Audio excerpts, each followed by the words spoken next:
নমস্কার বন্ধুরা, রন্ধনে রান্নাঘরে আমি অপর্ণা আপনাদের স্বাগত জানাচ্ছি। আজ আমি আপনাদের জন্য নিয়েছি একটা খুবই সহজ আর সুস্বাদু আটার রেসিপি। এটা আপনারা ব্রেকফাস্টও খেতে পারেন আর রাত্রে ডিনারেও খেতে পারেন। এইটা তৈরি হওয়ার পর খুবই সফট থাকে, স্পঞ্জি হয় আর খুবই জালিদার হয়। এরকম রেসিপি বানাতে চাইলে দেখে নিই, চলুন কী করে এই রেসিপিটা বানাবো। তো চলুন বানিয়ে ফেলি আটার এই সুস্বাদু আর ইজি রেসিপি। এখানে আমি মাপের জন্য একটা কাপ নিয়েছি আর কাপেতে অনুযায়ী আমি 1.5 কাপ আটা নিয়ে নিলাম। তারপর আমি এখানে দিয়ে দিলাম 8 চামচ নুন। এখানে আমি নুন স্বাদ অনুযায়ী দিয়েছি। আর দিয়ে দিলাম এখানে আমি 8 চামচ চিনি। প্রথমে চিনিটা আর নুনটা আটার সাথে ভালোভাবে মিক্স করে নিলাম। আর যেই কাপে মেপে আমি আটা নিয়েছি সেই কাপ মেপেই আমি প্রথমে 1 কাপ জল নিলাম। আর ওই জলটা আমি আস্তে আস্তে করে আটায় দিলাম।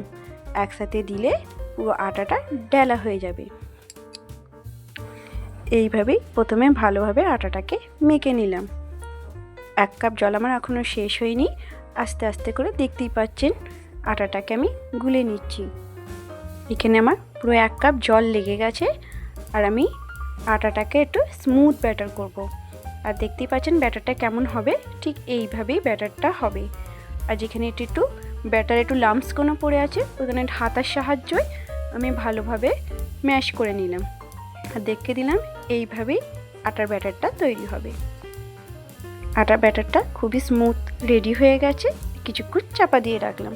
কিছুক্ষণ পর চাপা খুলে দেখছেন ব্যাটারটা কেমন হয়েছে, ঠিক এইভাবেই ব্যাটারটা তৈরি হবে। এবারে আমি এখানে একটা ইনো পাউচ নিয়ে নিলাম আর ইনো পাউচ আমি 8 চামচ ইনো নিয়ে নিলাম। আর ইনোটা আটারে ব্যাটার মধ্যে দিয়ে দিলাম।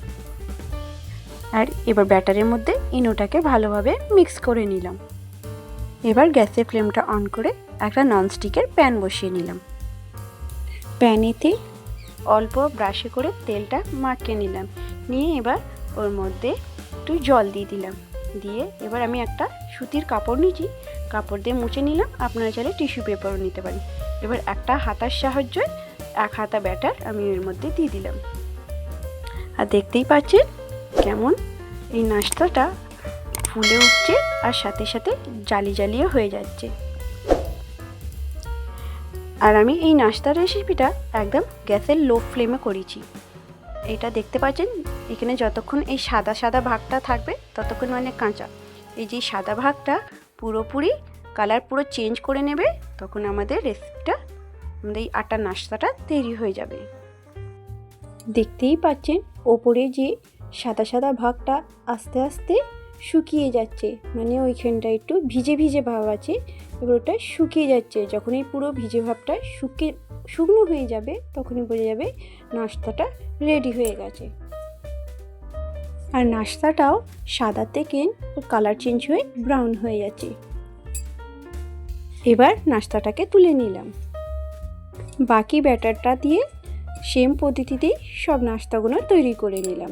আটার এই নাস্তাটা টমেটো আর রসুনের চাটনি দিয়ে খুবই টেস্টি লাগে। আপনারা যদি চাটনির এই রেসিপিটা পেতে চান তো আমার চ্যানেলে এই ভিডিওটা আপলোড করা আছে, আপনারা অবশ্যই ওখানে গিয়ে দেখতে পান। ধন্যবাদ আমার ভিডিওটা দেখার জন্য।